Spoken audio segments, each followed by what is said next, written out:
Beleza. Então, olha só, muito bom dia, então, a todos e a todas. Então, para quem não me conhece, né, sou o professor Valbi, vou trabalhar a disciplina de História com vocês. Bom, fazendo uma rápida apresentação, né, eu já estou aí há 7 anos, né, dando aula no Carmelita, dando aula também, né, na rede estadual, né, eu passei no concurso de 2012, e assumi em 2013, em abril de 2013, né, então em abril eu fiz aí 7 anos de dando aula, né. E aí eu comecei dando aula à noite, depois passei para amanhã, e aí estou agora, né, com vocês. Além daqui também eu dou aula em algumas instituições particulares, e aí aproveitando, né, esse recurso que eles oferecem também, que eu estou usando o Google Meet com vocês, e assim a gente vai fazendo. E aí, olha só, por enquanto, né, qual foi a orientação então que nós tivemos da Secretaria de Educação? De ir desenvolvendo algumas aulas, né, com vocês, aulas extras, no caso, né, pegando um pouquinho mais sobre temas do Enem, né, então é fazer uma pequena preparação para o Enem. É por conta disso que a gente vai começar, então, a aula de hoje, falando sobre cultura, patrimônio, memória social, são temas muito recorrentes em provas do Enem, como a gente vai ver daqui a pouquinho, certo? E, e aí, eu vou estar sempre colocando lá no WhatsApp, né, materiais, e a gente vai conversando, então, por lá, certo? Bom, no mais é isso, né? Se a gente tivesse uma sala de aula, a gente ia fazer uma dinâmicazinha de apresentação, né? Mas infelizmente não dá, né? Também nosso tempo é curto, então a gente já vai logo para a aula, certo? E aí, sempre lembrando, qualquer dúvida aí, qualquer indagação, pode estar usando o chat, pode ligar o microfone também, a gente vai conversando, beleza? Muito bem, galera. Então, olha só. Nosso tema de hoje, cultura, patrimônio e memória social, beleza? E aí, olha só, galera, eu coloquei uma imagenzinha, já aqui nesse primeiro slide, já para a gente começar, então, a nossa conversa, nosso diálogo, certo? Que é essa imagem bem aqui.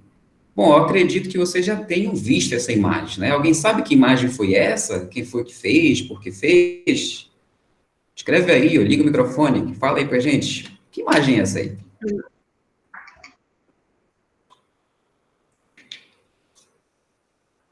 Não, ninguém conhece? Não tá. Como é que faz pra voltar pra imagem aqui que só tá aparecendo seu rosto aqui? Ah, é? Tá, você vai aqui, deixa eu ver. Você tem aí um bonequinho, né? Número de pessoas, 47. Clica Uhum. nesse bonequinho, aí aparece aí a lista das pessoas que estão aparecendo. Aí você vai clicar em Valpe Pimentel, sua apresentação. Acho que tá mais ou menos assim. Deixa eu ver aqui. Valpe Pimentel, apresentação, entre parênteses. Substituir.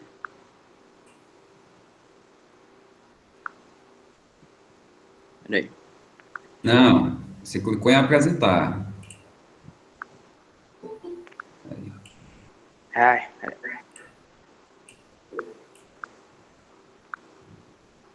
Ah, tá. Achou agora o slide? Sim, sim, sim. Ah, beleza. Bacana. Tranquilo, galera. Então, alguns já conhecem, outros não. A gente vai aprendendo a usar aqui a ferramenta tranquilamente, tá?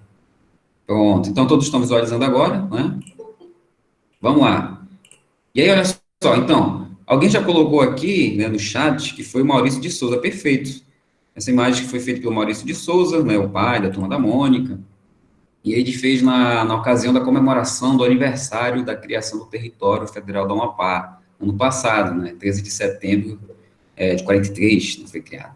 E aí, olha só, para quem já deve ter conhecido, já deve ter visto a imagem, né, então aqui você tem a representação da Turma da Mônica, alguns personagens criados por ele na ocasião, e você tem aqui, né, um monumento histórico, que é a Fortaleza de São José de Macapá. Muito bem. E você também tem aqui uma representação de uma dança típica daqui. Alguém sabe qual é o nome dessa dança? Marabás, perfeito, o Marabás. E aí, olha só, isso aqui é interessante porque já serve para a gente começar a discussão do tema de hoje, né, que é cultura, patrimônio e memória social. Então, por que que é importante a gente discutir isso? Né? Não só porque cabe ao Enem, mas porque também faz parte da nossa dimensão cívica, né? Um pouco a ideia de patrimônio, um pouco de memória, um pouco de cultura. Então, olha só, o Maurício de Souza, então, para parabenizar, né, pela criação, do aniversário da criação do território, ele representa o quê? A Fortaleza de São José, né, talvez o nosso monumento mais conhecido, né, principalmente lá fora, e também o Mar Abaixo. que é um patrimônio também, mas imaterial, que representa uma Amapá lá fora. E aí, é claro, você pode se indagar, professor, mas eu não danço Marabaixo, né, eu nunca fui uma festa do Marabaixo. Porém, o Marabaixo, mesmo assim, ele serve como uma identidade para nós, no caso, o povo amapaense. Por quê? É justamente isso que a gente vai discutir hoje, certo? Vamos lá, então. Lembrando, qualquer dúvida, você pode estar chamando aí, para a gente interagir. Outro fato também interessante de nós mencionarmos, né, já que estamos tratando do tema, é o incêndio do Museu Nacional Rio de Janeiro 2018. Tenho certeza que vocês devem ter ouvido falar, né, ainda mais desse incêndio do que da imagem anterior. Esse aqui é o Museu Nacional, antes, né, dessa tragédia, e aqui é o Museu Nacional, né, quando estava em chamas, lá em setembro de 2018. Bom, você deve ter visto, né, que houve uma consternação, né, não só nacional, mas como também mundial, pelo incêndio do Museu Nacional. O Museu Nacional, você sabe, né, que tinha lá várias cerâmicas antigas, né, dos povos pré-históricos do Brasil. Você tinha até mesmo múmias egípcias, né, que foram doadas para o Brasil no tempo do Império. Até múmia você tinha lá. Você tinha escritos, cartas, você tinha também fósseis, né, enfim, você tinha uma infinidade, né, de objetos que serviam de estudos, não só de história, mas até mesmo de biologia, por exemplo, né? E foi uma consternação total. Agora, por que houve toda essa tristeza, essa consternação pelo incêndio do Museu Nacional? Porque o Museu Nacional, assim como outros monumentos, são grandes símbolos do patrimônio, da memória, da identidade nacional, né? Então, talvez você tenha lido um pouquinho, né, ou não, enfim, e você sabe que o Museu Nacional, por exemplo, já serviu como morada, né, de Dom João VI, quando veio para o Brasil, em 1808. Depois disso, ele teve várias outras finalidades, várias funções, e aos poucos ele foi se tornando lugar de memória, então, de celebração dessa memória, dessa identidade nacional. Então, quando o Museu Nacional, ele queima, ele é corroído pelas chamas, assim como também a Catedral de Notre-Dame, em Paris, né, que queimou, foi ano passado, né? Tudo isso é uma grande tristeza, uma grande perda, não só material do monumento, que é bonito, mas também de todos os seus valores que são representados por esse monumento.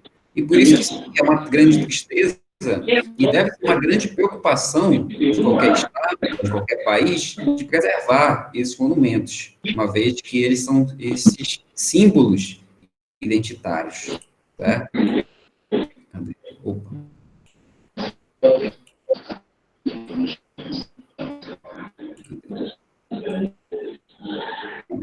Quem está com o microfone, por favor, dá uma desligadinha aí, tá? Para nós.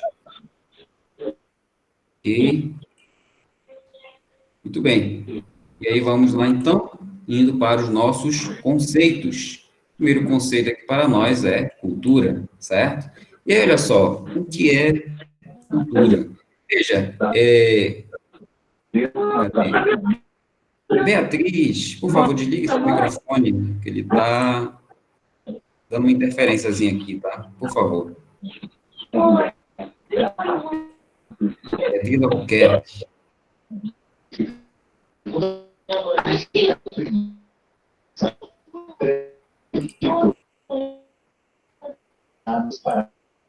Beleza?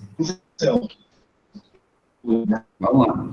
Então, o que é cultura? Veja, cultura se refere um pouco à agricultura, né? O sentido, no caso, da sua palavra, né? Da sua formação linguística. Cultura no sentido de que...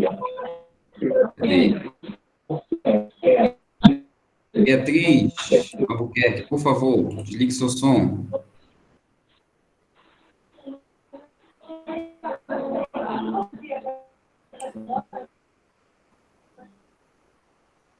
Oi, pronto, acho que agora tá ok. Estão conseguindo escutar agora? Sim, professor. Ótimo, beleza. Então, vamos lá. Então, conceito de cultura. Primeiramente, cultura, ele teve um sentido, né, muito próximo ao termo agricultura. Então, no sentido daquilo que é produzido e que é repassado adiante, tudo mais, né?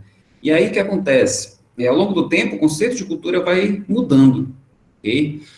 Porque, por exemplo, Antigamente, lá por volta do século XIX, a cultura ela já esteve relacionada com o conceito de darwinismo social.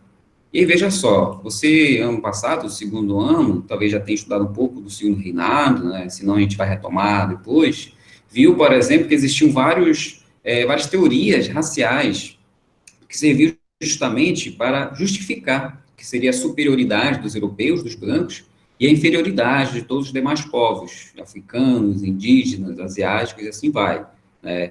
Nesse tempo, então, cultura tinha um significado muito mais de evolução. E aí você percebe que o Darwin, que falou sobre a evolução das espécies, lá no século XIX, né, ele falou sobre essa teoria da evolução, ele acabou influenciando também no que a gente chama de sociologia, né, essa ideia, então, de que existe também uma evolução dos povos. E aí, dentro desse contexto, a cultura era vista, então, como essa maneira, né, de evoluir, de progredir. Logo haveria os povos avançados, os povos atrasados. Porém, agora, durante o século XX, né, já vai haver uma mudança desse termo. A cultura já começa a ser vista, né, como o saber fazer de um povo. Então, veja, a cultura, ela já não é mais um símbolo de superioridade ou inferioridade, mas ela é um símbolo justamente, né, de dinâmica, certo? Dinâmica social. Então, a partir daí, a partir do 20, né, que nós vamos entendendo a cultura como tudo que é produzido por um povo, seja o material, seja o imaterial, né, enfim, é o saber fazer. E é diante disso também que a gente entra no conceito de diversidade cultural. Então, não existe cultura melhor, cultura pior, cultura superior, cultura inferior. Existem culturas diversas. Isso só mostra o dinamismo do próprio ser humano. Okay? E aí, é claro, ao longo de toda a história humana, esses encontros culturais, né, foram permeados, né, de relações harmônicas, mas também relações conflituosas. Então, durante a colonização, por exemplo, nós vimos várias manifestações de etnocentrismo. Então, quando os portugueses, espanhóis vinham colonizar a América, eles impunham a sua cultura ocidental, europeia, cristã, era porque eles tinham uma visão, né, de que esse indígena era alguém inferior, que precisava ser catequizado. E por isso essas manifestações de ódio, muitas vezes, características do etnocentrismo. Porém, é importante, né, de nós estudarmos hoje, na história, de perceber que, através desses novos estudos antropológicos, nós não podemos tolerar o etnocentrismo, porque não existe cultura melhor nem pior, mas existem diversidades culturais, certo? Então, é dentro desse ponto de vista que a gente tem que entender sempre cultura, né? Seja para a prova do Enem, seja para a redação, mas seja para a própria vida. É importante perceber, então, que a cultura é diversa, e essa diversidade cultural que deve ser sempre salvaguardada, né? Apoiada pelo Estado, certo? E aqui você tem uma imagem, né, um exemplo de manifestação cultural, o batuque, e é interessante perceber que o batuque ele é diverso do marabaixo, né? O marabaixo é um ritmo um pouquinho mais lento, o batuque não, é um pouquinho mais ritmado, um pouquinho mais rápido, você tem esses instrumentos semelhantes, por exemplo, a pandeiros, né? A esses pequenos tambores, é uma cultura também, né, daqui dos nossos povos, principalmente quilombolas da Amazônia. Dentro desse conceito, desse contexto, melhor dizendo, de cultura, outro conceito importante é de patrimônio, ok? Beleza. É interessante fazer essa discussão, né, do batuque do Marabaixo. O Marabaixo, ele é muito mais característico em Macapá, por exemplo, né? Baixo do Laguinho, Santa Rita. O Marabaixo, ele é também tido, né, com uma cultura de resistência, tá? Galera, quem está com o microfone, por favor, vamos pegar aí. Beatriz Albuquerque.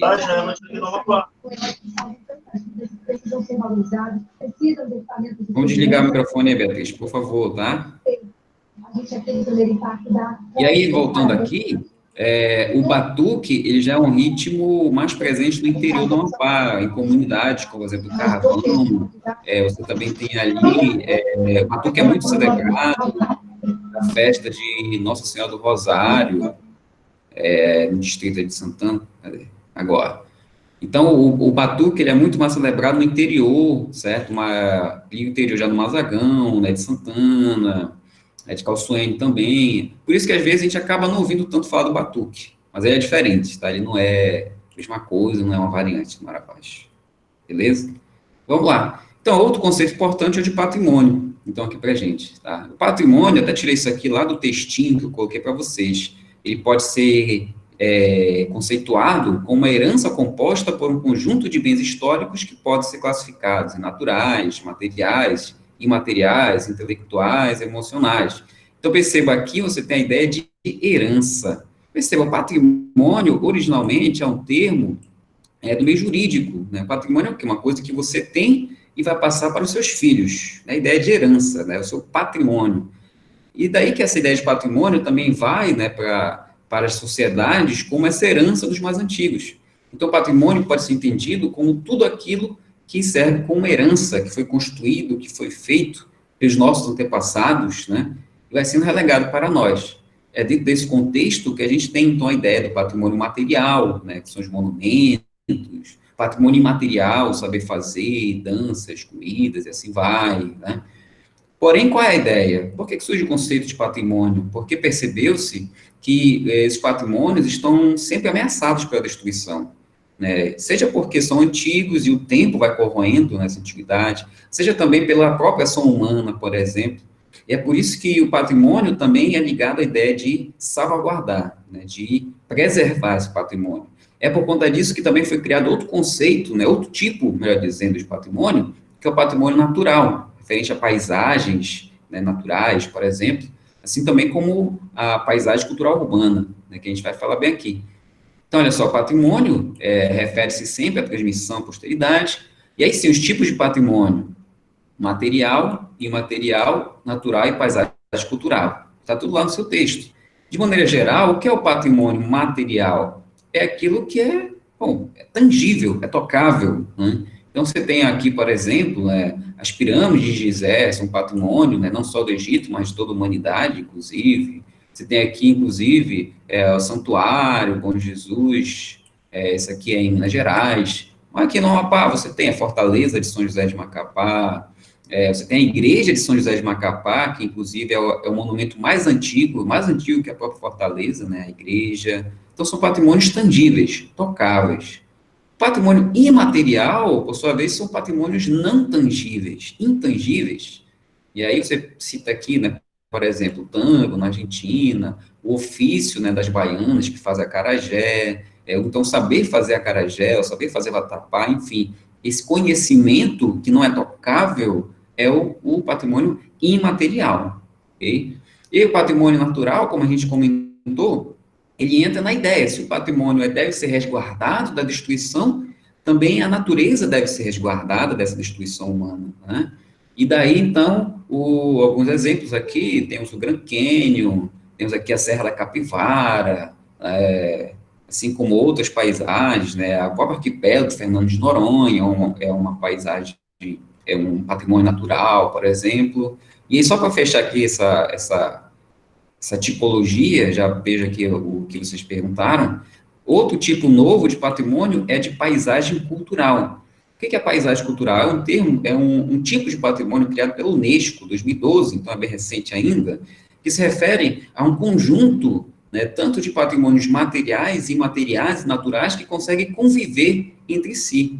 É por isso, por exemplo, que a primeira paisagem cultural criada pela Unesco, né, foi o Rio de Janeiro.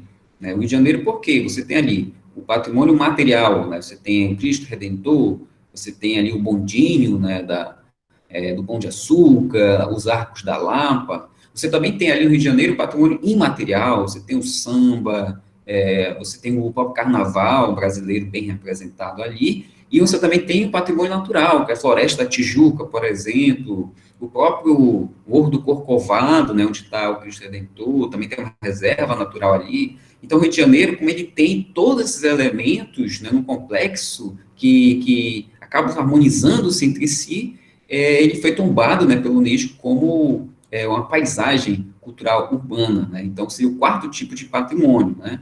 E aí é interessante falar, né, o termo que a gente usa para o que é designado patrimônio é tombamento. Se refere à Torre do Tombo, em Portugal, onde está até os registros, né, histórico português. E daí, como a Torre do Tombo traz a história, né, de Portugal, a gente acabou pegando essa palavrinha, né? E aí, quando um monumento, algo é tombado, né, com patrimônio, quer dizer que ele é registrado, então, com patrimônio. Beleza, peço que fizer uma pergunta aqui no chat, deixa eu dar uma olhada aqui. Bom, eu tenho muita mensagem. Nos tempos da escravidão, quando o escravo era considerado mercadoria, eles eram considerados patrimônio? Sim, no sentido jurídico, sim. Como eu falei, no sentido jurídico, o patrimônio é um bem, né? Algo que se possui, né? Nesse sentido, ele era um patrimônio, né? No sentido jurídico. E o que a gente está comentando agora é justamente esse sentido mais histórico, né? O patrimônio, no sentido histórico, é isso que pertence a todos. E aí que é interessante até comentar, né? O patrimônio, ele é tombado como patrimônio porque ele é um registro cultural, ele traz uma identidade de um grupo social. E como esse grupo social está presente na história do Brasil, esse patrimônio acaba sendo de todos nós. Então, por exemplo, por que Fortaleza de São José é um patrimônio, né? Porque ela faz parte da construção histórica da Amapá, que no século XVIII era uma colônia dos portugueses, aí foi construída para defender o Rio Amazonas de invasores, tal, tal, tal. E aí que, devido a fazer parte desse desenvolvimento, acaba fazendo parte da nossa cultura, né?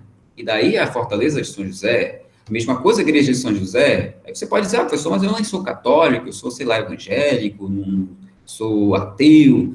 Porém, a Igreja de São José é um patrimônio, não porque representa o catolicismo em si, mas porque representa a história, né?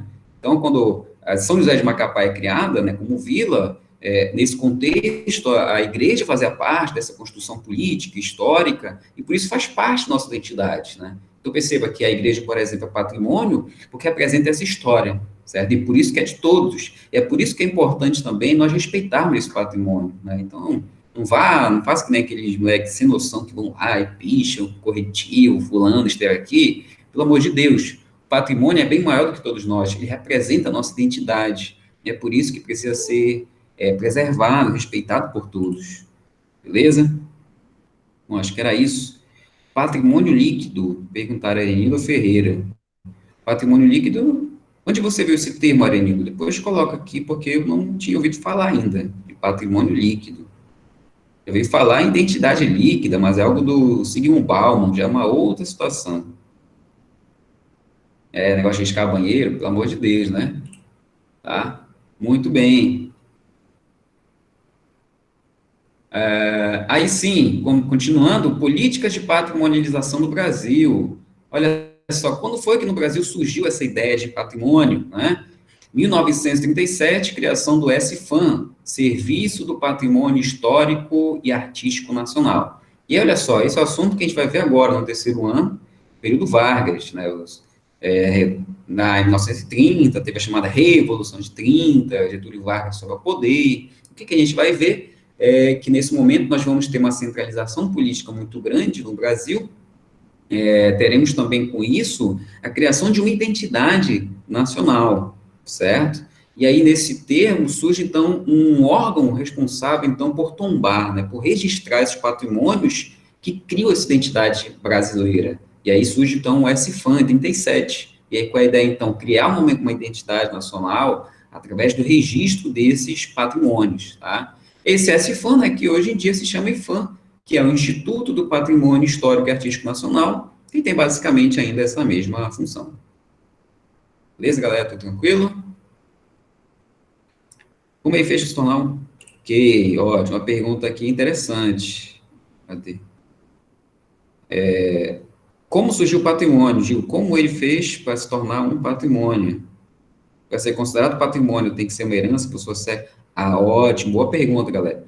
Isso aqui, deixa eu ver, tem muito a ver com a ideia, né, de memória. Mas aí, olha só, deixa eu só retomar aqui. Veja, perceba que o patrimônio, ele se refere a uma identidade, tá? Então, identidade é o quê? Aquilo que nos diferencia dos outros. Então, você sabe que cada pessoa tem sua identidade, que é o quê? A sua especificidade, né? Então, o que que me define como Valb, por exemplo? Eu sou professor de História, estudei no Unifap, eu sou católico, por exemplo, enfim, eu tenho várias características que me definem como Valb. Cada um de vocês também tem suas características próprias, sua identidade. Porém, existem características que nos unem, né, com o povo. Então, por exemplo, o que nos une como Amapá, por exemplo, né? A história. Então, já que a história nos une como povo amapaense, qual é o nosso patrimônio? Fortaleza, Igreja de São José, o próprio Museu Joaquim Caetano também, né, que já foi uma intendência municipal, então temos outros lugares de memória. O Marabás também nos une, e aí a gente retoma, né, inclusive, aquela pergunta, professor, mas eu não danço Marabás. Mas o Marabás, ele faz parte da nossa construção histórica. Então, por que o Marabás surgiu? Porque é uma dança criada pela população afrodescendente, né, que foi escrava, e aí então eles dançavam, faziam uma dança em que, como eles estavam ainda acorrentados, eles faziam uma dança com os pés ainda muito próximos, juntinho, né, então era uma dança assim, digamos, meio miúda, né, geralmente era uma dança lamentando um pouco sobre a opressão que viviam, né, falava um pouco sobre a sua história, e isso surgiu o Marabás, né, e, é claro, isso ligado também a uma religiosidade cristã católica, que era o que predominava na época. Então, perceba que o Marabás é uma cultura mapaense, porque faz parte da nossa história, né? Você pode não dançar Marabás, eu também não. Porém, essa história faz parte de todos nós, né? Essa construção histórica em cima da escravidão, da colonização. Então, perceba que o patrimônio, ele é tombado com patrimônio porque se refere a uma identidade. E aí, por exemplo, se a gente for para a Bahia, um dos patrimônios da Bahia é o ofício das baianas de acarajé. Então, aquelas baianas que sentam com toda a sua indumentária, vendem acarajé, outros alimentos, uma característica própria do estado da Bahia, né? E é por isso que é um patrimônio, né? No caso do estado da Bahia, por exemplo. E assim vai. Então, é importante perceber que o patrimônio é ligado à identidade. Não é ligado à beleza estética, não. É ligado a uma identidade, né? Capoeira é um patrimônio nacional, inclusive, porque também se refere a esse passado de escravidão. E espero que eu tenha conseguido responder. Deixa eu ver se alguém fez. Ok? E aí ele se torna então patrimônio. E aí qual detalhe, qual o processo, né? Por exemplo, atualmente a gente está vendo vários processos de tombamento de terreiros, de umbanda, de candomblé, por exemplo, né? Então, geralmente essas pessoas, nesses grupos sociais, eles fazem uma requisição ao IFAM para que seja tombado como patrimônio. E aí perceba que aí o IFAM começa todo o processo, né? E aí ele tomba aquilo com patrimônio, né? Visando então esse salvaguardamento dessa identidade, certo? E aí é no caso assim que se torna um patrimônio então, né? Então se uma população, um grupo social tem alguma coisa, né, que traz essa identidade, né, ele pode requisitar o tombamento como patrimônio. Aí, quais requisitos básicos para ser considerado patrimônio? E aí, olha só, como o nosso tempo é curto, não dá para a gente abordar bem esses requisitos básicos, né? A gente teria que ir lá no site do IFAM, pegar tudo aquilo. Mas é como eu falei, se esse lugar, esse monumento, ou essa prática tem a ver com uma identidade cultural de um grupo, né, esse grupo, então, pode requisitar a patrimonialização dessa prática, né? Aí você tem, por exemplo, a ideia dos terreiros, né? Terreiros que são muito antigos, do início do século XX, por exemplo, né? Os grupos sociais ali podem se articular para que esse lugar seja tombado como patrimônio, certo? E aí, no caso, basicamente, ele tem a ver com essa identidade, tá? Pessoa que pode ser tombado, quem pode solicitar o tombamento, isso. E aí, olha só, é interessante, estou gostando das perguntas, galera. Se você, de repente, tiver algum interesse, né, de algo ser tombado, você pode ir ao IFAM, você pode consultar o site, né, porque agora não dá para gente sair, obviamente, né. No site ele tem todos os requisitos para que esse bem seja tombado, né. E aí também qual é o detalhe, não só o IFAM tomba, mas também, por exemplo, as secretarias estaduais, no caso aqui a gente tem a Secult também pode tombar algo com o patrimônio da Amapá, né. E aí, o Batuque, né, que a gente mencionou, por exemplo, lá é no distrito de Santana, agora me fugiu a mente o nome do distrito, mas lá tem uma festa muito tradicional, que é a festa de Nossa Senhora da Piedade, né? A festa da Nossa Senhora da Piedade, por exemplo, ela foi tombada com patrimônio do Estado. Lá você tem o batuque, né, a dança do batuque. Lá você também tem toda uma trajetória, todo um rito, né, dessa festividade que é feita pela comunidade local. E aí, por exemplo, esse bem foi tombado, né, porque houve toda uma mobilização, né, pelos organismos sociais para que se tombe. O que são esses organismos sociais? São, por exemplo, associações, são grupos de pessoas que se reúnem, coletam assinaturas, por exemplo, é a partir disso aí que os bens são tombados. Ok? ok? Tombamento é uma agressão à propriedade privada? Não, não é. Inclusive, até no texto, até coloquei um boxezinho falando sobre essa relação com a ideia de propriedade privada, porque na Constituição diz, por exemplo, que toda propriedade tem que ter sua função social, né? Então, por exemplo, aqui a gente não vê tanto, mas em São Luís, no Maranhão, não sei se tem alguém que é de lá, talvez tenha, né? Lá tem muitos casarões antigos, por exemplo, que foram dados como heranças, né, de famílias antigas, e aquela herança foi dada para outras pessoas e tal. E aí, é claro, no caso dos casarões, os casarões continuam pertencendo à pessoa, né, à família. Mas aí, por exemplo, pode ser requisitado pelos órgãos públicos, né, como é que a gente pode dizer, um cuidado especial, por exemplo, com aquele monumento, né? E aí, é claro, tem toda uma série de requisitos para que isso aconteça, não é todo casarão que é tombado como patrimônio, por exemplo, né? Mas aí pode se requerer e tudo mais, né? Tem um exemplo, acho que muito mais próximo, pô, o Serra do Navio tem aquela vila de casas feita pela ICOME, né? Tem as casas que são mais recentes e tem aquela vila principal, né? Então, aquela vila principal, ela é tombada como patrimônio do Estado, que eu saiba, né? A pessoa pode morar na casa, pode ter a casa, sem problema nenhum, mas a pessoa, só é solicitado, né, pelos órgãos públicos que a pessoa não modifique a sua arquitetura. Então, por exemplo, você vai lá, você não vai encontrar muros, por exemplo, né? Mesmo que, acho que até hoje não precisa, né? Graças a Deus, não é uma cidade violenta, mas lá não pode ter muros, por exemplo, para que assim se mantenha o aspecto, né, histórico das casas. Então, ele não é, de certa forma, uma agressão, você não vai perder sua casa, por exemplo, né? Porém, vai ser solicitado que você mantenha algumas características, né, para visar ainda a manutenção, né, dessa arquitetura, no caso, histórica, né?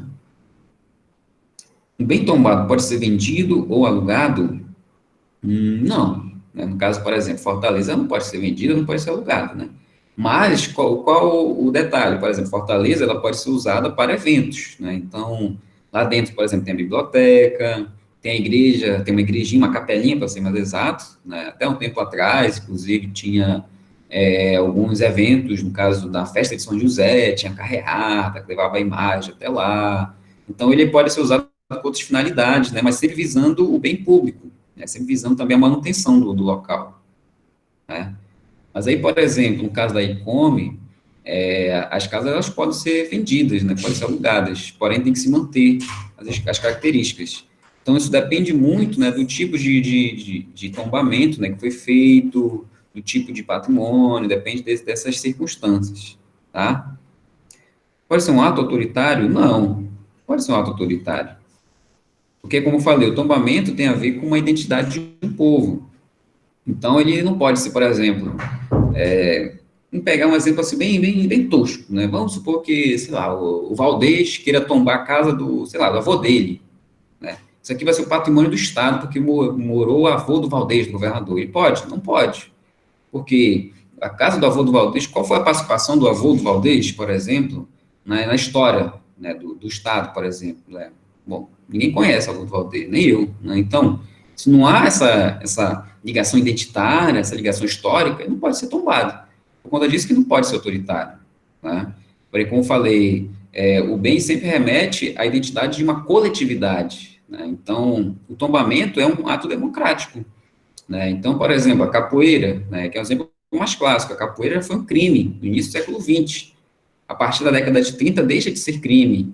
Então, perceba que quando a capoeira deixa de ser crime e se torna um patrimônio, ele é um reconhecimento, né, da participação do povo nessa construção histórica. Então, esse povo deixa de ser marginalizado e começa a ser visto com outros olhos pela sociedade. Então, o patrimônio, a patrimonialização é um ato democrático, né? Sobretudo porque, a partir agora, no início do 21, surgiu a ideia de patrimônio imaterial, que a gente até mencionou, e aí, por exemplo, patrimônio imaterial é o quê? O queijo de Minas, por exemplo.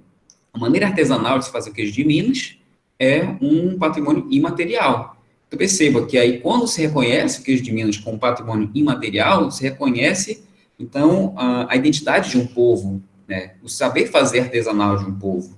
Então, é um respeito a essa diversidade. O queijo de Minas, tem também as violas de coxo, que são feitas lá em Mato Grosso do Sul, se estou enganado, né? é uma população, uma comunidade ali que faz de maneira artesanal, viola. Então, quando se reconhece esse saber fazer como patrimônio, se reconhece a participação desse povo nessa história, nessa cultura. Então, a patrimonialização é uma medida, na verdade, democrática, porque ela reconhece que o povo participa dessa história nacional, dessa identidade. Então, é por isso que ela é democrática. Quando considerado patrimônio, essa propriedade ganha um tipo de proteção. Há algum meio que o governo pode utilizar para desfazer esse processo? Sim, pode haver o destombamento, por exemplo, né? Mas aí tem todo um processo que deve ser feito para se tirar esse registro como um patrimônio, certo? Então, existe uma maneira, sim, né? Embora seja bem difícil, tá? O tombo se torna uma perda para a cultura? Não, né? Como eu falei, o tombo não é que eles pegam o objeto e tombam, não, né? O tombamento é o registro, então não é uma perda, é um ganho para a cultura, né? Porque está se ganhando. E aí está o detalhe, quando se tomba um bem, o que se busca, então? Valorizar esse bem, salvaguardar esse bem, é por isso que o tombamento também é importante, né? Então, por exemplo, a festa de São Tiago, no Azagão, né? Da feita que ele foi tombado com o patrimônio imaterial do Amapá, o que a gente observou, então? Uma valorização da festa, né? Então, temos incentivos, por exemplo, públicos para as pessoas irem para a festa. Você tem a construção da ponte, por exemplo, a ponte foi construída devido à festa também, por exemplo, né? Essa interligação foi feita devido a essa patrimonialização da festa de Santiago. Então, perceba que o tombamento é uma maneira de guardar melhor esse patrimônio, essa cultura, respeitar mais esse patrimônio. Então, a gente não tem uma perda, na verdade, é um ganho muito grande, né? Então, você tem um incentivo para salvaguardar esse patrimônio. O Marabás, quando foi tombado, já faz um bom tempo, né? Também começou a ser incentivado, assim vai. Então, é um grande ganho para a cultura, né? E começa a ser valorizado, ser melhor visto pelas autoridades públicas, buscando salvaguardar essa identidade, beleza? A preservação pode fazer parte das políticas urbanas? Com certeza. Lá, aquele bairro, eu acho que é o Laguinho, né? Você tem ali o Poço do Mato, né? Então, perceba, quando a prefeitura busca valorizar o Poço do Mato, inclusive lá tem até uma plaquinha, conta um pouquinho a história do Poço do Mato, né? Eu percebo que essa preservação leva, então, a um novo olhar sobre a cidade, né? Então, ele faz parte, sim, da política urbana. Então, a prefeitura começa, então, a ver esse patrimônio com o intuito de preservar, que ele agora faz parte da cidade, ele pode se tornar um atrativo turístico, como o Mercado Central, por exemplo, né? Então, sim, uma política urbana com toda certeza. Muito bem. Beleza? Vou responder só mais essa última, tá, galera, que a gente tem que continuar. As áreas quilombolas são consideradas patrimônio? Sim, né, no caso das terras, tanto as terras quilombolas quanto indígenas. Tem, as terras quilombolas quanto indígenas são patrimônio, são salvaguardados. Por isso que eles têm esse direito assegurado pela Constituição, uma vez que essas terras, elas são símbolos identitários desse povo, dessa sobrevivência cultural, tá? Galera, muito obrigado pelas perguntas, estão muito boas, mas tem que ir adiante, tá? Qualquer coisa, vocês podem perguntar lá no Google, no grupo também no WhatsApp, depois da aula, né? A gente pode estar respondendo no nosso horário, tá? Vamos adiante, galera, que ainda tem mais, tá? E aí, olha só, dentro desse contexto, então, de patrimônio, também tem uma discussão rapidinho, sobre a herança cultural africana e o patrimônio cultural brasileiro. E aí, olha só, galera, é muito interessante perceber essa herança cultural africana, sob o ponto de vista de que esses povos, como a gente já comentou, vieram como escravizados para a colônia, né? E aí, diante desse processo, esses povos vão fazendo parte dessa construção histórica nacional. Por isso que eles vão ser também depois considerados como patrimônio. E eu coloquei, então, aqui um pouquinho histórico, que também tem na apostilazinha de vocês, sobre como essa cultura africana ela foi vista ao longo do tempo. E aí, é claro, durante o período colonial, esses povos africanos vieram à força, como escravos, trabalhadores escravizados para cá, para o Brasil, né? Por conta disso, eles fazem parte da história nacional, né? Assim como portugueses, assim como indígenas, assim como depois também alemães, italianos, enfim, todos esses povos que vieram para cá, eles vão fazendo parte dessa cultura, dessa história nacional, né? E é por isso que é importante perceber, então, essa herança cultural africana como constituinte da nossa história. E aí o que acontece? Você sabe que lá em 1888 veio a abolição da escravidão, né? Opa, ufa, finalmente. Mas qual é o grande problema? Durante o século XIX, o Brasil, como várias partes do mundo, viviam com um contexto de eugenia. E aí, olha só, qual é a ideia, então, do século XIX? A gente até comentou um pouquinho no início. Existia a ideia de que haviam povos desenvolvidos, povos atrasados, e daí que surgiu a eugenia, que era a busca, então, de uma raça melhorada, uma raça aprimorada, né, que seria a branca, no caso. Né? Essa ideia vai demorar muito, inclusive, para assumir, até no século XX a gente vai ter resquícios dessa ideia estúpida de eugenia. Né?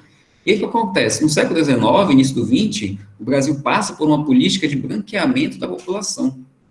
E você sabe muito bem que durante o Segundo Reinado, durante a República Velha, vai vir muitos imigrantes italianos, alemães, portugueses, espanhóis para cá para trabalhar primeiramente nas lavouras de café, mas também porque havia a ideia de que eles vindo iriam embranquecer o povo brasileiro.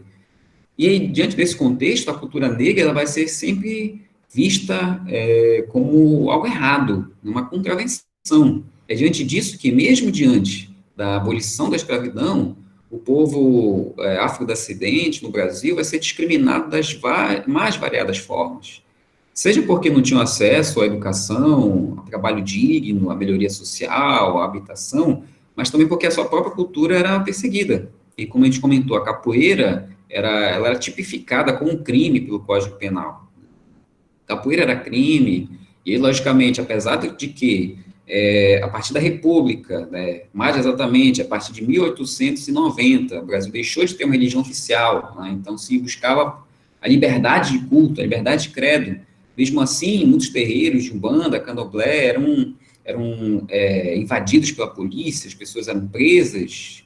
Então, perceba, mesmo não estando na Constituição, um código que o candomblé era crime, porém os candomblecistas eram perseguidos, né? E assim, é claro, né, a maneira de várias outras traços culturais africanos. Então, perceba que esse povo veio para cá à força como um trabalhador escravizado e ao longo do tempo foi marginalizado das mais diversas formas, inclusive culturalmente. E aí é claro, porém, que essa cultura sempre resistiu. Né? Então, por exemplo, quando o trabalhador escravo, o escravizado, vinha para cá, ele era obrigado a se tornar católico, mas ele guardava ainda o culto aos orixás de sua terra, por exemplo. Né? E esse culto aos orixás que conseguiu sobreviver vai chegar até nós através do candomblé, né? Então ele vai se misturar a ele vai se misturar a outras religiosidades, ao catolicismo, ao espiritismo, se torna umbanda, né? A própria capoeira, mesmo sendo crime, mas ela era praticada secretamente, né? Enfim, toda essa cultura vai sendo preservada com uma maneira de resistir, de se manter essa identidade, de se manter essa cultura. E é por conta disso, né, também, que quando chegamos na década de 30, no período Vargas, o que nós vamos ter, então? A construção, finalmente, de símbolos nacionais. E qual detalhe? Os símbolos nacionais até então eram o quê? Era o hino, era a bandeira, era o brasão de armas, porém não tínhamos uma cultura específica nacional, que até então, antes do Vargas, cada região tinha sua cultura, né? Então, cada estado tinha sua cultura, né? São Paulo tinha sua característica, o Rio de Janeiro tinha sua identidade, Bahia tinha sua identidade, mas até antes do Vargas não tínhamos exatamente uma cultura nacional. E quando Vargas busca a centralização do poder, diminuição do poder dos estados, ele também busca a construção de uma identidade nacional. E é a partir daí, então, que nós vamos ter a valorização da capoeira, do samba, do carnaval, como identidades nacionais. É claro que, até então, era uma identidade muito própria do Rio de Janeiro, né? Mas, através da sua política centralizadora, acabou se tornando uma política nacional, né? E, inclusive, é interessante até comentar por que aqui no Amapá, não todo mundo, né? Mas por que no Amapá tem tanto flamenguista, tanto vascaíno, botafoguense, por causa dessa política varguista? A gente torce mais para os times do Rio de Janeiro, né, do que para os times daqui, por conta dessa política que vai sendo criada, né? Então, até mesmo os times do Rio de Janeiro acabam tendo uma relevância nacional, né? Os times paulistas também, né? São Paulo, Corinthians, você lembra que São Paulo, a gente vai comentar depois, né? São Paulo era um estado poderoso, forte, rico, até hoje, né? Isso também vai acabar influenciando nessa nossa adoção, né, de times. Então, perceba então, que essa influência cultural, né, se expande, e a partir disso que a capoeira deixa de ser perseguida, torna-se símbolo nacional, a partir disso o samba também, depois, ao longo do tempo, a umbanda, o candomblé, e aí perceba, então, que isso é resultado de uma política, mas também de uma necessidade, né, uma vez que esse povo resistiu, resiste até hoje. Deixa eu ver aqui se perguntaram alguma coisa.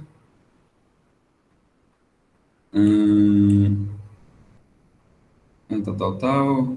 Ah, beleza, nada de relevante. Pessoal, vamos usar o chat mais para pergunta, tá? Porque senão a gente acaba parando aqui, mas sem necessidade, beleza? Vamos lá, então. Tô tudo tranquilo? Tudo certo? Vamos lá. Outro conceito tão importante, já fechando aqui nosso assunto de hoje, é o de memória, beleza? E aí, olha só, já falamos sobre patrimônio, falamos sobre cultura, e aí falamos que isso tem muito a ver com o conceito de identidade, e para fechar, então, agora, a memória. E olha só, você sabe muito bem que a memória, então, é o que se lembra, né? Você sabe muito bem o que é memória individual, é o que você lembra, tudo mais. Porém, ao longo do tempo, foi se criando também. Não, já vou explicar como vai ser a atividade, tá, Isabela? Não se afobe. Sim, voltando aqui, ao longo do tempo também se percebeu, deixa eu voltar aqui. Pessoas de português passam um texto dizer que a corrupção é legalizada, mas com o tempo foi se tornando legal. Por atravessar a década, a corrupção faz parte da nossa cultura. Olha, isso é uma discussão muito ampla, né? Porque, perceba, a corrupção chegou no Brasil com a colonização. Né? Você lembra que para colonizar o Brasil, vai se utilizar da influência privada, né? Então, senhores de engenho, senhores de escravos, tudo mais. E daí que no Brasil sempre vai se confundir, então, o que era o público e o que era o privado, conceito de patrimonialismo. Então, esse patrimonialismo estava sempre embasado no clientelismo, a troca de favores, vai acabar gerando a corrupção. Mas aí qual o detalhe? A corrupção, então, percebeu, vai chegar no Brasil com a colonização e, sim, ele vai se tornar ilegal. Quando? No século XX, no período republicano. Porque qual é o detalhe? A corrupção ela vai mudando de significado ao longo do tempo. Né? Então, a corrupção, antes, por exemplo, tinha uma noção mais moral, né, religiosa, o pecado era a corrupção. Né? O pecado original era a corrupção original, vamos dizer assim. Quando é que a corrupção começa a ser ligado, então, ao roubo do que é público? Com a República. Né? Porque com a República, então, se cria a ideia de que o patrimônio é público, é de todos, não é mais do imperador, porque não existe imperador e tal. E a partir daí, então, que corrupção começa a se tornar, então, o roubo do que é público. Porém, isso já vai se dar a partir lá pela década de 40, né? Década de 30, 40, que a corrupção começa a ser mal vista, né? Tanto é, por exemplo, que já na década de 50, que acusações de corrupção vão acabar gerando a crise do governo Vargas, né, lá em 54, quando ele se mata, né? Então, perceba, de todo esse tempo, só lá que ele vai ser visto como algo errado. Mas aí, durante toda a República Velha, por exemplo, o pessoal roubava, usava o dinheiro público para fim privado e nada acontecia. Agora, isso faz parte da nossa cultura, né? É uma discussão muito forte, né? Eu, sinceramente, não gosto de ver por aí, né? A corrupção é um crime, né? Agora, o que acontece, né? Por que muitas vezes a população mais pobre acaba vendendo voto, por exemplo? Porque não consegue enxergar o Estado como algo que lhe ajude, que lhe dê suporte, e acaba, por conta disso, ali se desviando, né? Usando outros termos, né? Então, não, corrupção é um crime, né? Eu não viria como cultura, certo? Eu acho que o que é melhor para combater essa corrupção é a educação, sempre. Mas assim, vamos adiante, porque senão a gente vai se desviar demais no caminho, né? A gente tem que terminar ainda, tem exercício aqui nos slides, tá? Vamos lá, então olha só, voltando, então, a ideia de memória, cada um tem sua memória individual, beleza, ligada às suas lembranças, né, sua história individual. Porém, ao longo do tempo, essa memória também vai começar a ser enxergada como uma memória coletiva, como uma memória social, está até aqui no slide, certo? Porque existe também fatos que acabam sendo ligados a uma identidade, né, de um povo, de uma coletividade, certo? Então, por exemplo, quando a gente fala que quando a gente, qual foi a data que teve? Agora foi dia de Tiradentes, né? Tá, pronto, 22 de abril, né? Descobrimento do Brasil, olha só, né? Quando a gente escolhe dia de 22 de abril para dizer que o Brasil foi descoberto, que nasceu o Brasil, papapá, o que a gente percebe aí? Uma criação de uma memória social. Quando a gente vê a história, a gente percebe que não foi bem assim. Podem perceber que a memória, ela está ligada a um sentido identitário. Então, por exemplo, quando a gente fala que o Brasil nasce em 1500, com a chegada de Cabral, isso é uma memória criada, né, que é compartilhada coletivamente por nós. Então, por mais que a gente sabe que a história não foi bem essa, se a gente perguntar a qualquer pessoa quem descobriu o Brasil, vamos dizer Cabral, mesmo que não tenha sido exatamente isso que aconteceu, né.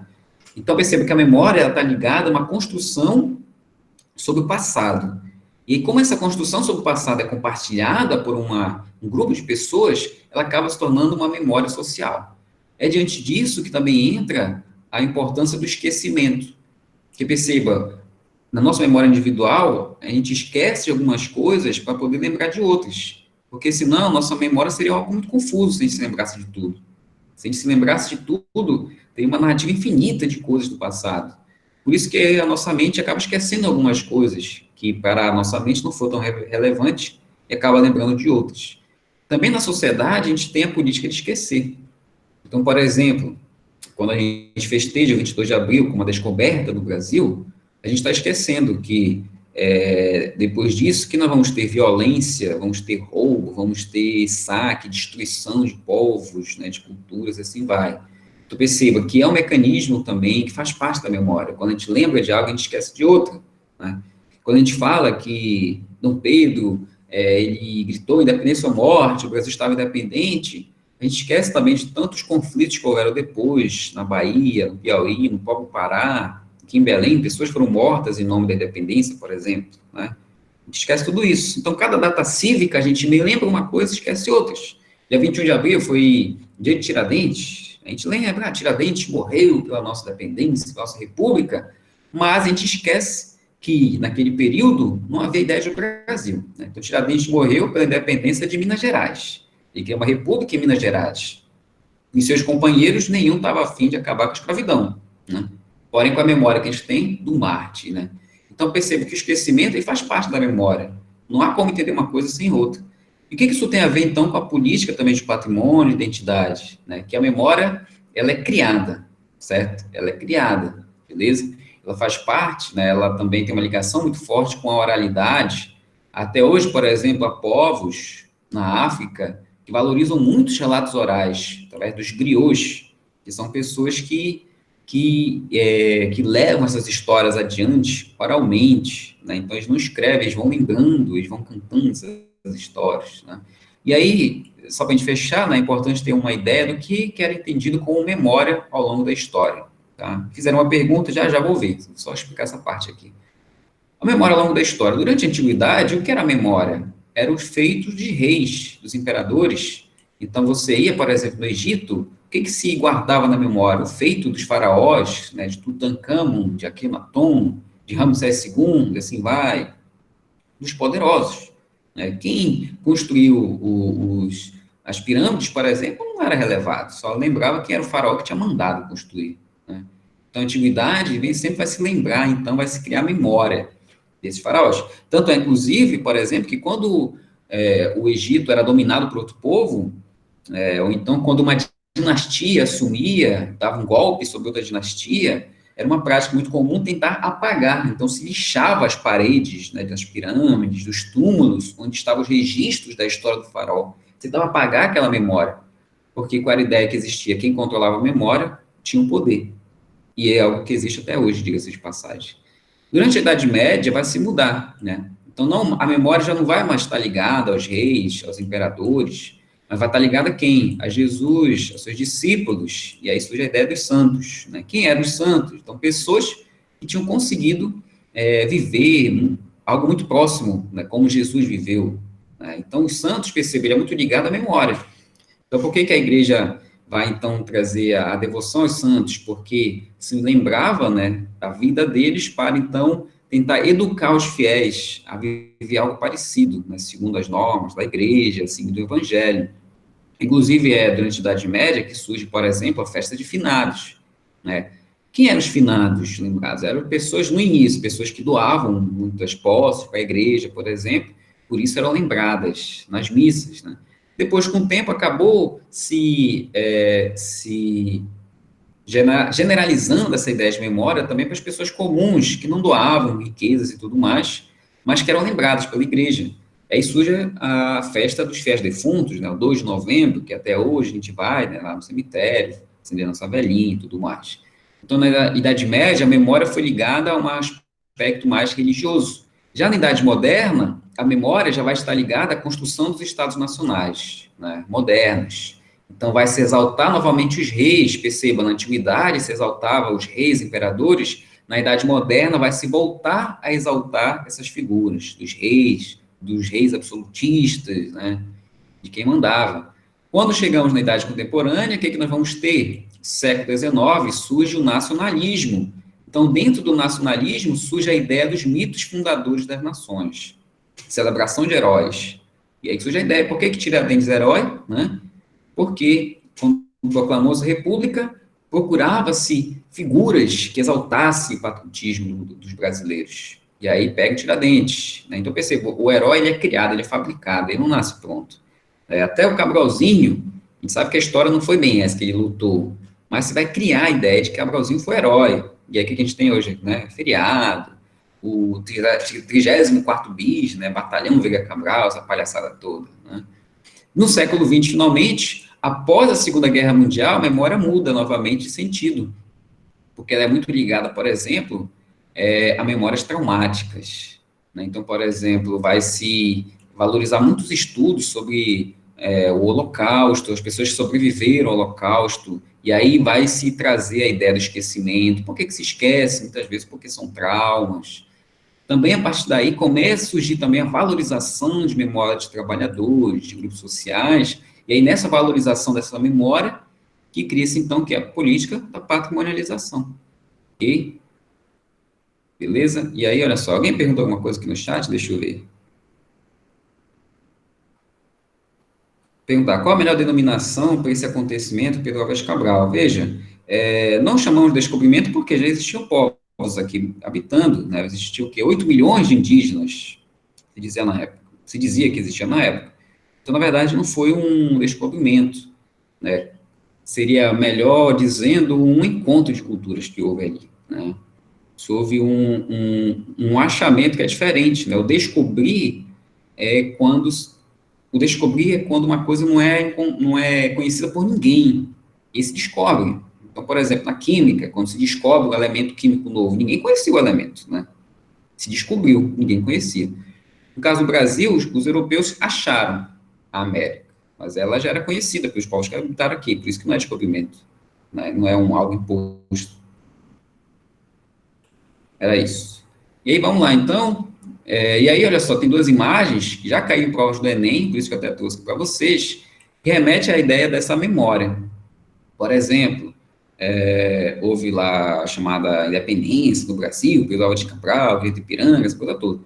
Veja, no início não se sabia exatamente qual seria o marco da independência do Brasil, né? Depois que surgiu a ideia do Grito Ipiranga, mas não sabia se seria o Ipiranga em setembro, a aclamação de Dom Pedro em outubro, a coroação em dezembro, não sabia. E aí acontece, em 44, e aqui já estamos no início do segundo reinado, se encomendou desse cara, François Moreau, uma tela para exaltar a independência do Brasil. E aí temos essa tela aqui, que até hoje está lá, inclusive, no museu do Império, em Petrópolis, que você tem aqui Dom Pedro vestido em trajes militares, você tem na mão dele o chapéu, os militares estão lá atrás. Quem está ao redor de Dom Pedro? A população. É uma tela muito bonita. Você tem crianças, você tem mulheres, você tem homens, você tem pessoas se abraçando. Perceba que aqui, em 1844, qual era a ideia da independência? Dom Pedro era um líder popular. A população estava ali junto com ele. Uma ideia bacana essa. Porém, perceba, aí veja bem, se a independência foi em 22, perceba que a tela foi pintada em 44, né, 22 anos depois. E aí, quando foi 1888, no segundo reinado, finalzinho do segundo reinado, Pedro Américo vai receber outra encomenda, né? vão pintar a independência. E percebe, então, 66 anos depois, se pintou a tela de Pedro Américo. E que você tem Dom Pedro, trajes militares, na sua mão agora tem uma espada. Ao redor dele, você tem soldados, cavalos, você tem, então, militares ao redor dele, você tem algumas pessoas bem vestidas, pessoas da elite, e a população pobre está aqui no canto, olhando, sem saber o que está acontecendo. Então, perceba que a memória ela é construída. E a pintura, ela ajuda a construir uma memória, porque ela nunca remete-se à realidade. Ela quer trazer uma mensagem. Assim como a fotografia hoje, por exemplo. Certo? No Instagram, você vai ver que mais tem é filtro, né? Então, perceba, o Instagram ele quer vender uma mensagem, não exatamente a realidade. E aí as pinturas também têm esse papel. Eles ajudam na construção dessa memória nacional. Certo? Nessa época, a igreja é uma influência. Agora, qual? Das médias? Sim, com certeza. Beleza? Olha só, galera. Aí é o seguinte. O que eu tinha para falar, então, era isso. Eu trouxe algumas questões. São 11 dias. Dá para a gente resolver rapidinho? Dá, né? Bora fazer rapidinho? Bora. Para a gente fechar, então, aqui nossa aula de hoje. Como o professor Josias já falou, o professor Nicásio está um pouco adoentado. E aí ele não vai assumir. Então, a gente vai pegar mais alguns minutinhos só para fazer essa atividade. E aí eu vou explicar como vai ser nossa atividade. Beleza? Vou fazer a primeira questão. Bem simples. Questão do Enem. Beleza? Não só de aspectos físicos se constitui a cultura de um povo. Há muito mais contido nas tradições, no folclore, nos saberes, nas línguas, nas festas e diversos outros aspectos e manifestações transmitidos oral ou gestualmente, recriados coletivamente e modificados ao longo do tempo. Essa porção intangível da herança cultural dos povos dá-se o nome de patrimônio cultural imaterial. Ok? Qual das figuras abaixo retrata o patrimônio imaterial da cultura de um povo? Vai, responde aí. Alguém já respondeu letra C? Opa! C também. Muito bem, sem dúvida, né, galera? Letra C, perfeito. Patrimônio imaterial. A festa do Bumba Meu Boi. Muito bem. Então, você entendeu muito bem, né, que patrimônio imaterial, patrimônio intangível. Então, perceba, o Cristo Redentor, que você tem, aqui está meio ruim para eu enxergar. O Pelourinho, olha só, você tem a Esfinge de Gizé, patrimônio material, tangível. Cataratas do Iguaçu, patrimônio natural, né? Bumba Meu Boi, patrimônio imaterial. Perfeito. Você entendeu muito bem. Segunda questão do Enem também. São reconhecidos aos índios sua organização social, costumes, línguas, crenças e tradições, e os direitos originários sobre as terras que tradicionalmente ocupam, competindo a União de marcá-las, proteger e fazer respeitar todos os seus bens. A persistência das reivindicações relativas à aplicação desse preceito normativo tem em vista a vinculação histórica fundamental entre. Ok, então perceba, aqui nós temos um texto da Constituição, né, uma parte do texto da Constituição, falando sobre o direito da população indígena às suas terras que tradicionalmente ocupam, e perceba que essas terras, ela está vinculada que é a sua organização social, costumes, línguas, crenças, tradições, ok? E aí que ele pergunta, a persistência das reivindicações relativas à aplicação desse preceito normativo tem em vista a vinculação histórica fundamental entre. Dê uma olhada então, por favor. Qual é a ligação entre uma coisa e outra? É o que ele está perguntando. Diga aí para mim.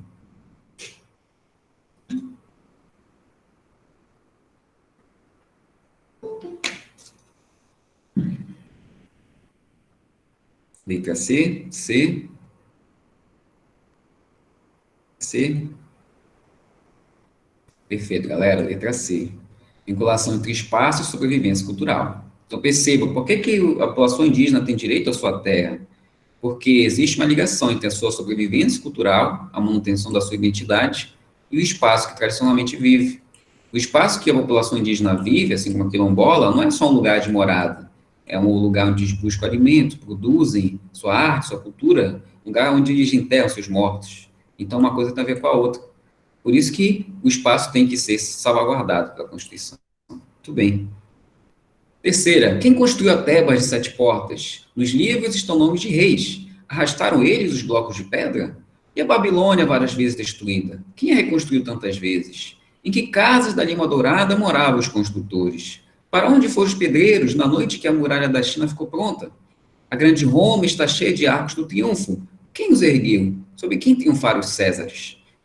Partindo das reflexões do trabalhador que lê o livro de história, o autor censura a memória construída sobre determinados monumentos e acontecimentos históricos. A crítica refere-se ao fato de que, dá uma olhada aí.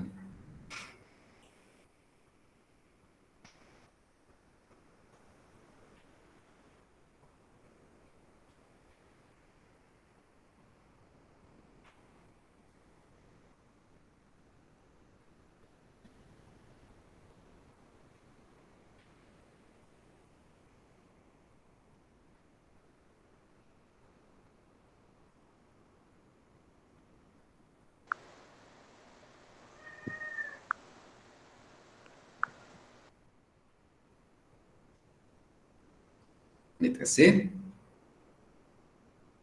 Ótimo. Alguma divergência? Alguém tem outra ideia? Falaram a letra A também? Opa. Vamos colocar aqui C. Quem falou letra A? Mais algum palpite? Beleza, então vamos lá, galera. Olha só, a alternativa correta é a letra C novamente. Qual é a crítica do Bertold Brecht, o cara que está escrevendo esse poema? Grandes monumentos históricos foram construídos por trabalhadores, mas sua memória está vinculada a quem? Aos governantes das sociedades que os construíram. Exatamente. Então, perceba. Quem construiu a Teba de Sete Portas? A gente só lembra do rei, né? O rei, o imperador, mas não lembra dos trabalhadores. Ninguém lembra, né, de quem construiu a Babilônia, somente dos imperadores da Babilônia. Então, qual é a crítica? Lembramos dos reis, mas não lembramos dos trabalhadores, que são quem constrói realmente tudo. A letra A, qual é o erro? Os agentes históricos de uma determinada sociedade deveriam ser aqueles que realizaram feitos heróicos ou grandiosos, e por isso ficaram na memória. É isso que ele está criticando, né? Ele está dizendo que só lembra dos reis, dos líderes militares, mas ninguém lembra dos trabalhadores, que são realmente quem construiu tudo. Perfeito. Muito bem, galera. Deixa eu ver aqui, então... Vou fazer só mais essa, só mais a quarta questão. A gente já vai, tá? O que o projeto governamental tem em vista é poupar a nação prejuízo irreparável do perecimento e da evasão do que há de mais precioso no seu patrimônio. Grande parte das obras de arte até mais valiosas e dos bens de maior interesse histórico do que a coletividade brasileira era depositária tem desaparecido ou se arruinado irremediavelmente. As obras de arte típicas e as relíquias da história de cada país não constituem esse patrimônio privado, e sim um patrimônio comum de todos os povos. A criação do Brasil do Serviço do Patrimônio Histórico Artístico Nacional, SIFAM, em 1937, foi orientada por ideias como as descritas no texto, que visavam, dê uma olhada então aí, por favor.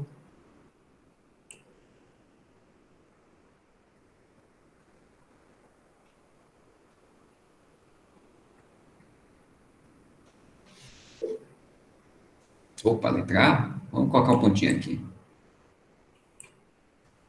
E aí, o que vocês acham? Algum outro palpite? Veja aí.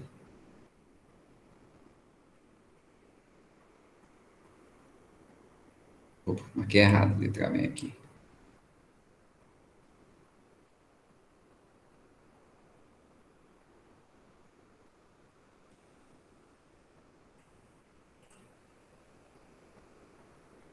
Peraí. Letra A, letra D. Vou marcar a letra D. Falaram a letra B também. O que mais? A, B, D. Falaram C. Opa, isso aqui gerou dúvida, muito bem. Ótimo. Bom, letra E ninguém fala, né? A letra E a gente já exclui, então. Beleza, galera, vamos lá, então. Olha só. O que o texto está dizendo? Esse texto aqui é de Mário de Andrade, olha só, defesa do patrimônio artístico histórico. O que ele está falando nesse texto? O que eles querem com esse projeto é poupar a nação o prejuízo irreparável do perecimento e da evasão do que há de mais precioso no seu patrimônio. Então, perceba, o que se quer no projeto é salvaguardar da destruição do patrimônio. Então, se patrimonializa, se tomba, para que ele não seja destruído, ou seja vendido para outro país, enfim, que ele não suma, tá? É por conta disso que a resposta correta, cadê aqui, letra D, certo? Letra D. Resguardar da destruição as obras representativas da cultura nacional por meio de políticas públicas preservacionistas, é o que o texto está dizendo, tá? O que está errado nas outras? Letra A, submeter a memória e o patrimônio nacional ao controle dos órgãos públicos de acordo com a tendência autoritária do Estado Novo. E aí, olha só, aqui ele não está falando exatamente sobre controlar essa memória, né? Mas ele está falando justamente de guardar essa arte. Ele fala, olha só, as obras de arte típicas, relíquias da história de cada país, não constituem patrimônio privado, e sim um patrimônio comum, né? Então, perceba, aqui ele não faz exatamente o controle dessa memória, mas sim de guardar a destruição, é o tema do texto. B, transferir para a iniciativa privada, opa, já viu que não, é iniciativa pública, preservação do patrimônio. Está falando que quem deve guardar é o governo, né? Por isso que não é a B. Definir os fatos e personagens históricos a serem cultuados pela sociedade brasileira de acordo com o interesse público, não está falando de definir os heróis, os fatos, está falando em guardar o patrimônio, preservar a destruição, tá? Beleza? Muito bem, galera. Então, olha só. Mais uma. Dá pra gente fazer? Faz ou não faz?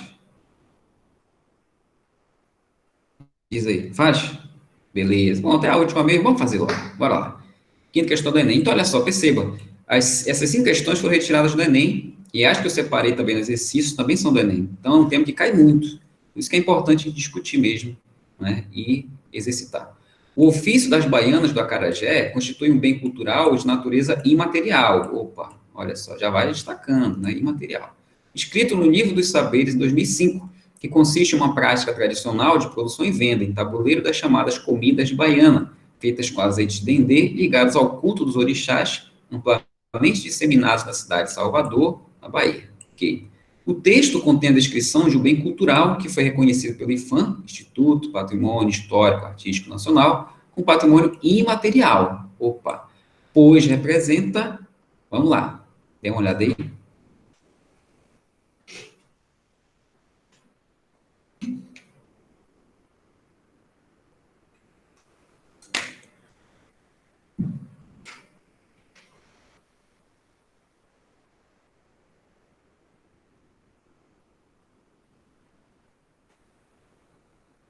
Letra A. Vamos colocar um tracinho aqui. Letra A. Alguém tem outro palpite? Letra D. Opa. Letra B. Alguém tem outro palpite? A, D e B. Beleza, a dúvida é essas 3, né? Muito bem. Então, olha só. Beleza, vamos lá, vamos tirar. Bom, a letra C está errada, a letra E também, ninguém marcou, ótimo, que realmente estão erradas. A correta é a letra, cadê tal? Letra D, certo? Um modo de fazer e viver ligado a uma identidade étnica e regional. Beleza? Está errado nas outras. Olha só, letra A. Uma técnica culinária com valor comercial e atividade turística. Opa, alguém falou aqui em turismo, em comercial, em apreço comercial? Não. Vocês percebem, esse texto aqui é do IPHAN, e está justificando, né, por que ele está dizendo, né, por que foi tombado, de certa maneira. E não é exatamente pelo seu valor comercial e turismo, não é. B, um símbolo da vitalidade dessas mulheres e de suas comunidades. Opa, então quer dizer que, elas são fortes, então vamos tombá-las, né, com o patrimônio. Não, não exatamente, né. Então, perceba, o que caracteriza o patrimônio não é a vitalidade, não é o valor comercial, mas é a identidade. Perceba, então, que o termo, a palavra-chave para patrimônio é sempre identidade étnica regional. Por exemplo, eu acabei não colocando no texto, né, no slide, mas a pintura tradicional dos Wayampi, os Kuziwas, é um patrimônio nacional e é internacional, foi tombado pela Unesco, um patrimônio internacional. Perceba que o Kuziwa, ele não é um bem comercializável, ele não é um símbolo que os Wayampi são fortes, também não. Mas eles são símbolo de uma identidade étnica, Wayampi, regional, né, daqui do Amapá, e por isso é tombado com o patrimônio. Então, perceba que o patrimônio está sempre ligado a uma identidade. Porém, o que acontece depois, geralmente, é a comercialização, né? Então, da feita que ele vira uma identidade, aí sim, o comércio toma conta, né? Então, por exemplo, a festa de São Tiago, ele era apenas um fator identitário. Depois que ele começou a ter uma característica mais comercial e tudo mais, turismo, etc. Certo? Beleza, galera? Então, olha só, só, pessoal, no mais, então é isso, beleza? E aí, olha só, eu vou compartilhar no grupo de vocês um link para o formulário do Google, tá? Vai gostar da diva? Tá dando tchau para vocês. Então, olha só, eu vou compartilhar para vocês um link no formulário do Google. Nossa atividade vai ser online. Eu vou compartilhar, então, o link. Você vai entrar no link e vai resolver as questões. É uma maneira bem interessante, porque aí você já sabe o resultado, sabe o que errou e tudo mais. A gente vai fazer assim, tá? E na próxima semana a gente avalia se foi boa a ideia, a gente continua fazendo por formulário.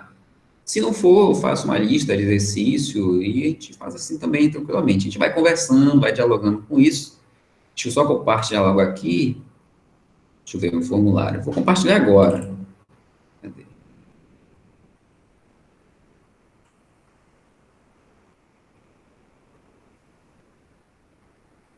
Está carregando aqui.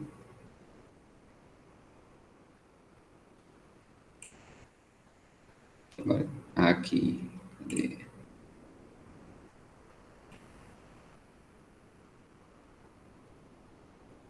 Pontos. Ctrl C.